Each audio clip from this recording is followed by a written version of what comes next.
स्वागत है जी आपका एक बार पुनः आपके अपने चैनल सोनू मिश्रा मैथमेटिक्स में। तो इस वीडियो में मैं आपको सिखलाने जा रहा हूँ प्रतिशत का एक बहुत ही बढ़िया सा टॉपिक। चुनाव संबंधी प्रश्न आते हैं आपके कॉम्पिटिटिव एग्जाम में, ठीक है। चुनाव संबंधी प्रश्न तो जानेंगे इस वीडियो में कि चुनाव संबंधी कैसे कैसे प्रश्न आते हैं और वैसे प्रश्न को बहुत ही आसान तरीके से सरल भाषा में कैसे सॉल्व करते हैं, ठीक है। तो सबसे पहले सवाल की तरफ चलते हैं। सवाल आपका बोर्ड पे लिखा हुआ है। दो उम्मीदवारों के एक चुनाव में एक को 41% मत मिलता है और वह दूसरे उम्मीदवार से 2412 मतों से हार जाता है, तो कुल मतों की संख्या क्या होगी। एक इलेक्शन हुआ है, उसमें दो नेताजी खड़े हुए हैं, नेताजी ए और नेताजी बी, ठीक है। तो एक नेताजी को मिला है टोटल वोट का 41% और दूसरे नेताजी को कितना मिलेगा आप मुझे बता दो। टोटल जो वोट होगा ना वो अपने आप में 100% होगा। टोटल वोट कितना होगा, 100% होगा। ये बात हमेशा ध्यान रखोगे। टोटल वोट कितना परसेंट, 100%।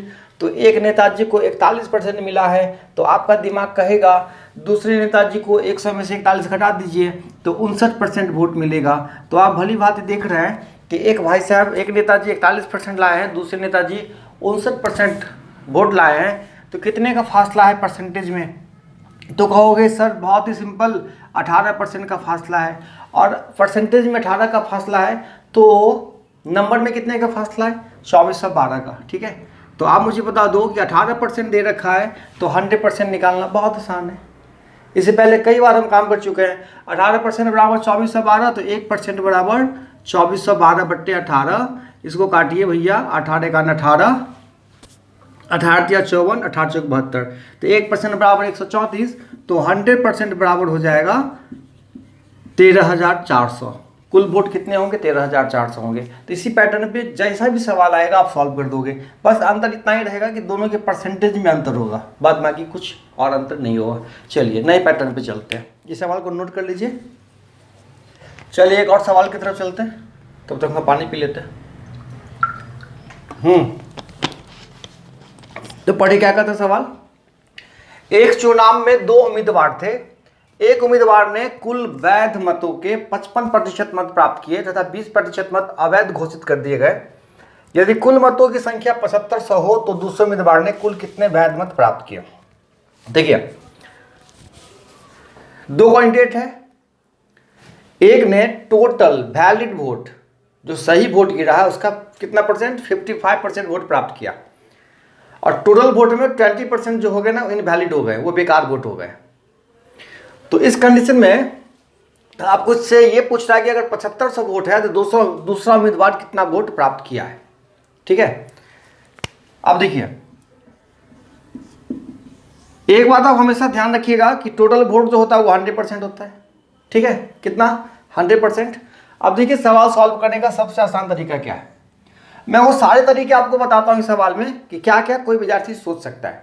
कोई विद्यार्थी ऐसे सोचेगा कि अगर भाई 100% वोट है, उसमें 20% क्या है, वैलिड नहीं है, अवैध हो गया। इसका मतलब 80% ही केवल क्या होगा, काम का वोट है। 80% मतलब 7500 का 80%, 7500 का 80% जो होगा कट गया, ठीक है। 75 कितना हो गया, 8 पंचे 40 का 0 हासिल 4 और 8 56 और 60, 6000 वोट गिरा है। कोई विद्यार्थी ऐसे भी सोच सकता है कि वो क्या करेगा, 20% निकाल के 7500 में से घटाएगा। 7500 का 20% हो गया 1500, 75 में से 1500 घटाएगा तो 6000 लाएगा। कोई बच्चा ऐसे भी सोच सकता है। आप ऐसे सोचो 6000 वोट गिरे हैं टोटल। अब इस 6000 में एक नेता को मिला होगा 45%, समझ पा रहे हैं। एक नेताजी को मिला है 55%, तो दूसरे नेताजी को मिलेगा 45%। तो आप डायरेक्ट क्या करिए, 6000 का 45% निकाल दीजिए। कट गया कट गया कट गया कट गया। अब 45 को 6 से गुना करेंगे, 6 पंचे 30 का 0 हासिल 3 बचा, 6 चौके 24, 3 27, तो 2700 वोट दूसरे नेताजी को मिलेगा। अगर यही पूछता कि भाई पहला नेताजी को कितना मिलेगा, तो 6000 वोट में से 2700 दूसरा जी ले गया, दूसरा नेताजी, तो घटा देंगे, जो आंसर आएगा वो पहला नेताजी। नहीं तो डायरेक्ट 55% निकालते, वो आपका आंसर होता, ठीक है। चलिए तो इस पैटर्न पे आप लगा सकते हैं। एक और सीधा तरीका आप ये सोच सकते हैं, मिटा दें, आप क्या करिए भाई, 7500 वोट का 80% तो काम आएगा, ठीक है, ये वैलिड वोट है 80%। अब 80% में 55% मिला है पहले को, 45% मिला है दूसरे को, तो भाई पहले का पूछता है तो 55% निकालो, लेकिन अगर यहाँ पे दूसरे का पूछ रहा है तो 45% निकाल दो डायरेक्ट।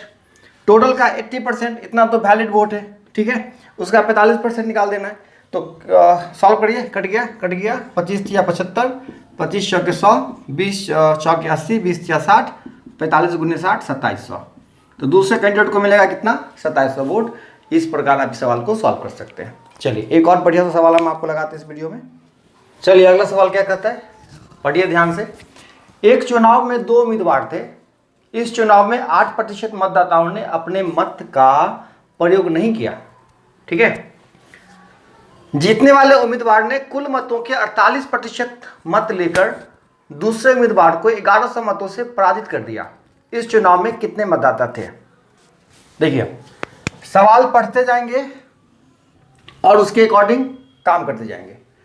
तो क्या कहता है, चुनाव में 2 उम्मीदवार थे, अच्छी बात है, 2 उम्मीदवार है ए और बी, ठीक है, आई बात समझ में।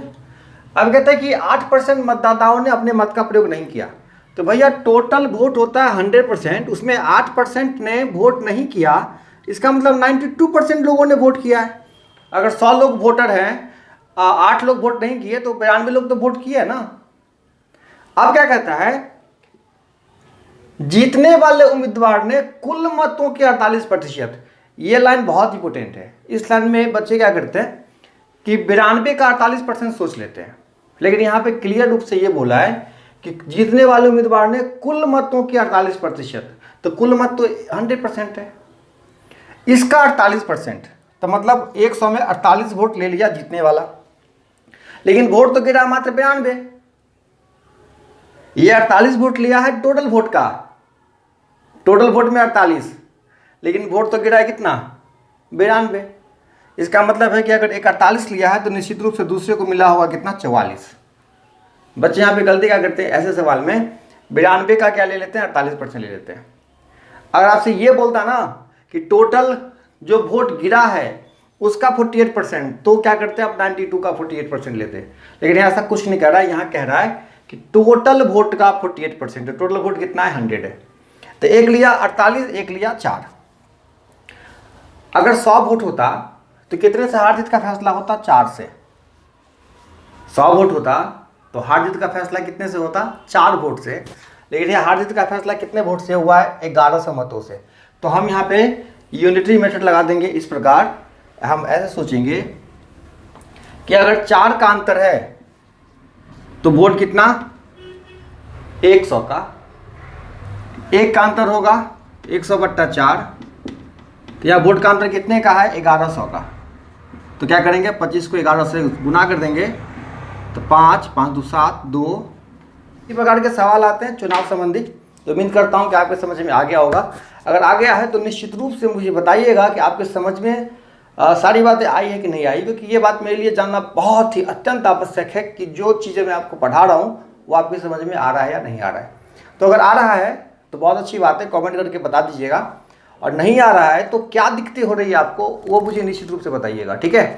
जो भी कमी आपको लगे मुझे निश्चित रूप से बताइएगा, ताकि मैं अगले वीडियो में इन चीज़ों सारी कमी को दूर कर पाऊँ, ठीक है। मिलते हैं फिर अगले वीडियो में, तब तक के लिए tata bye bye, see you.